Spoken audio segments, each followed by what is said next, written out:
This is another little story I thought I'd perhaps share with you a little bit here this afternoon. This one's called the washing machine. Oh, alright. We had some confloption here since I last seen he. I put the washing machine on and let him go. And when I went out the kitchen a bit later on, he was swimming in water. What on earth now's happened here? I says I.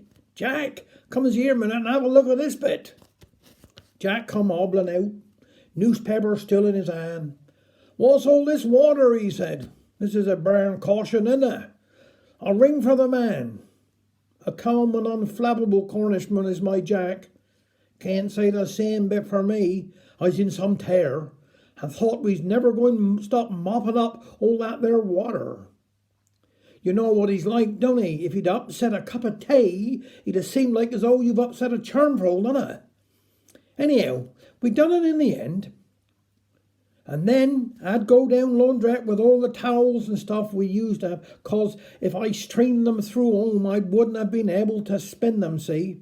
And there's no drought in the weather yet, is it? And they was too, grafted.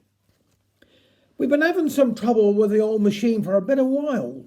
Mind you, we'd had him for donkey's years, and to tell you the truth, we thought he'd have gone round land for now, really.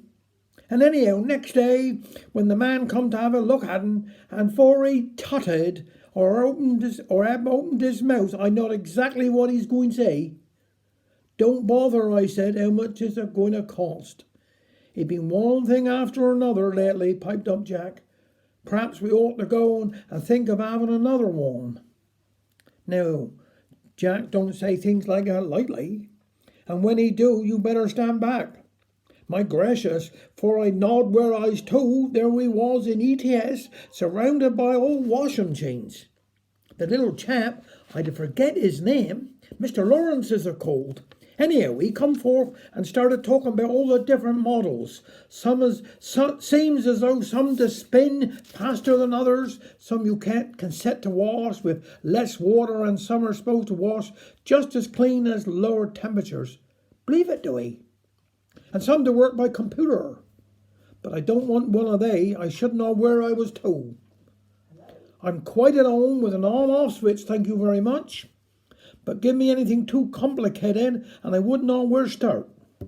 He sound easy when they're telling me in the shop, but he's another thing when he's getting home, isn't it? Anyhow, we and we had, and eventually we chose one that will do all we need. He was available in all the colours as long as we had a white one. You know, I'd have cast my mind back to Mother.